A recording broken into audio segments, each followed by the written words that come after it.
Hello, everybody. Dr. Rick dropping in on you. Hope everybody is doing okay. Hope that to this point you are having a great start to your week. You're having a great start to your year, and things are progressing. Remember what I always say: no matter what's going on right now, if you're still breathing, you're still in the fight. Look, I want to talk to you about male health, men's health. Men's state of mind. You know, one of the things that I've been talking about a lot lately, especially when it comes to black men, is mental health and the lack of, number one, the lack of mental health resources available for black men, but also the unwillingness of black men to deal with and acknowledge that certain issues exist. Some of these things we really need to deal with. And in my work, there's this area of study that focuses on longevity, and it delves into the question of why, especially in Western culture, women outlive men, and especially when it comes to black women versus black men. But in general, regardless of race, in the Western culture especially, but in most highly industrialized places, women outlive men significantly. Now, there are some contributing factors that need to be taken into place. Men tend to be naturally more aggressive, thus more violent, and so men tend to die from violent deaths at a higher rate than women, especially in the black community. When men tend to die at war at a higher rate than women. And so that makes up for a certain percentage of that particular dynamic where we talk about women outliving men. But what we find in the studies is that there's a phenomenon that is of a greater impact and greater influence, and it's regardless to race, but obviously plays a role within the black community as well. But just speaking from a general sense, and then being able to apply what's said across the board, but also uniquely to the black experience. But what we find is there's this hormone that is produced by the pituitary gland called oxytocin. And oxytocin, one of the functions of oxytocin is the downregulation of the sympathetic nervous system. The sympathetic nervous system is responsible for the triggering of the fight or flight, and now they've added freeze, fight, flight, or freeze stress response, which is a fear response, but now it's triggered by almost anything that's highly stressful. And the thing with the flight or flight response is, if it's triggered because you're about to get in an accident and you swerve out, or is it triggered because a dog is running up on you and you need to get away? If it's triggered because someone pulls a gun and starts shooting. Well, what happens is, whether it's a minute, whether it's 5 minutes, once the threat is removed, the fight or flight threat response starts to dissipate. And so what happens in the fight or flight response is the adrenal gland produces two predominant hormones in response to this, adrenaline and cortisol. So what happens is the heart rate starts to rise, the prefrontal lobe, or the prefrontal cortex of the brain, the executive functioning of the brain that is designed for reasoning, impulse control, rationale. Most of all of your executive functions is in the prefrontal cortex. That is shut down. The blood flow, which is roughly about 30% of the total blood flow and oxygen in the body at any given time, is present in the prefrontal cortex when the brain is conscious and actively working. So that is shut down, and that blood is redirected to your extremities. Why? So that you can fight or run. That's what fight or flight is. And so it's to give you more strength, more power, more energy and endurance to get through the situation. Now, what happens is, in prolonged chronic stress, just the ongoing threat, the body's uneasy, the adrenal gland is constantly producing especially cortisol, adrenaline and cortisol, but especially cortisol. And cortisol in the body over time starts to attack the body. It starts to attack major organs like kidneys, the heart, arteries, the pancreas, the liver. It's attacking these organs, and it's also impacting the immune system. And so all these things are negatively affected by this constant presence of cortisol. Well, when oxytocin is present, the downregulation of that entire function of the sympathetic nervous system to produce the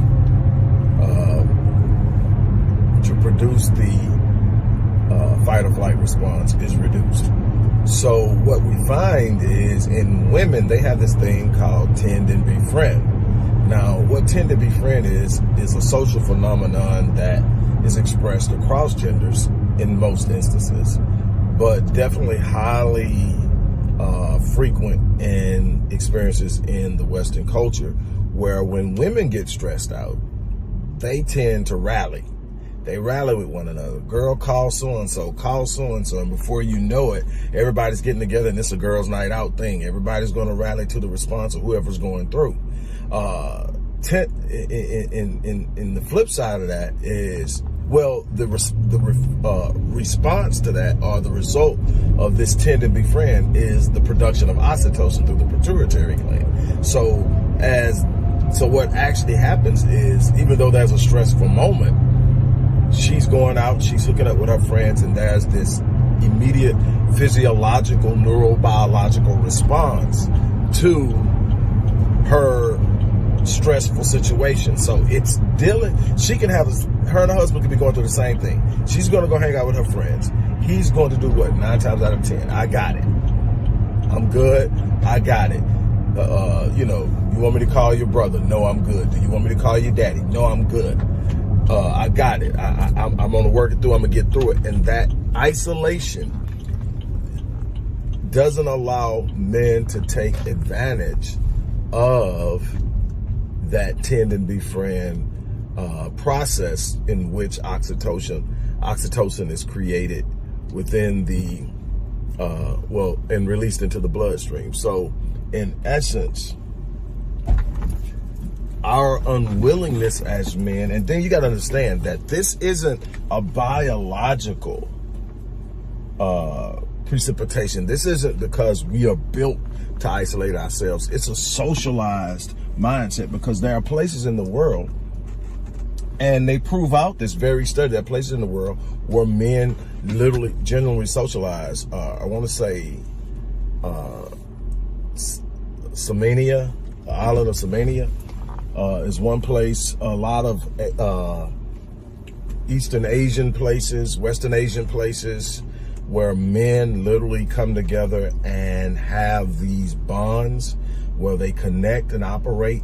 They actually live equally as long or longer than women in these areas. Samania, I know, is one where the men actually live as long or longer than the women. And it's because, real simply put, they know how to bond. They know how to come together. One of the reasons that I spend so much time hanging out with the guys at the Cigar Lounge, where I'm at right now, is because it's a bonding time, but it's a time that you can sit down and share. It's a time that you can develop a cohesiveness that isn't what we normally see. We normally can bond for sporting events. We'll come together and do sporting events and all that. But the things where we have to admit our vulnerabilities, where we have to admit there's something happening in our lives that we don't totally have a grasp on, where something is necessary, and have that brotherly response, to have that rally.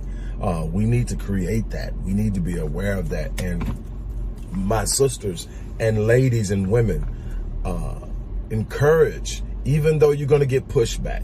Now, I don't need nobody. No, I don't want nobody in my business. All of this, push, encourage, lift, because yes, you're there, and yes, you're giving some insight, but that bonding experience, that tend and befriend nurturing, that is so present. And here's the beautiful thing about this study.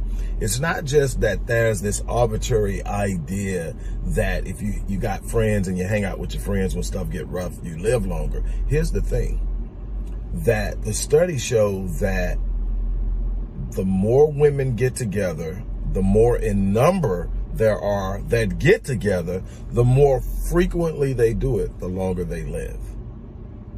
And this isn't some gender exclusive type situation. This also applies to men. The thing is, we as men don't tend to do it. So my challenge again is that we've got to start loving on one another. We have to start creating spaces, even though it's uncomfortable, because we are socialized into this isolation. We are socialized into this I've got it hyper masculine response to things, this hyper masculine state of being, this bravado, this I've got to show how tough I am situation. And at the end of the day, it's taking years off of our life, and the quality of our end years are bad because our health has declined, because that's what cortisol in consistent large amounts in the bloodstream over time will do to you. It will diminish your health in a number of different ways, not to mention other ways that genetically you are being attacked and assaulted. And I talk about this a lot when I'm lecturing on epigenetics. And so I just wanted to take some time to really put this home, because it's easy to sit up and get off into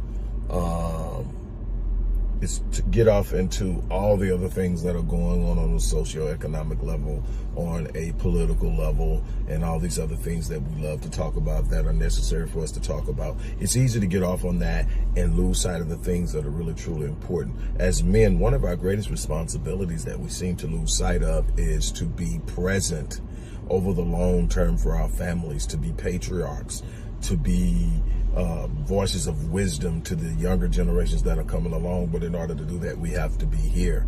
And so we need to be present long after 35, 45, 55, and 65.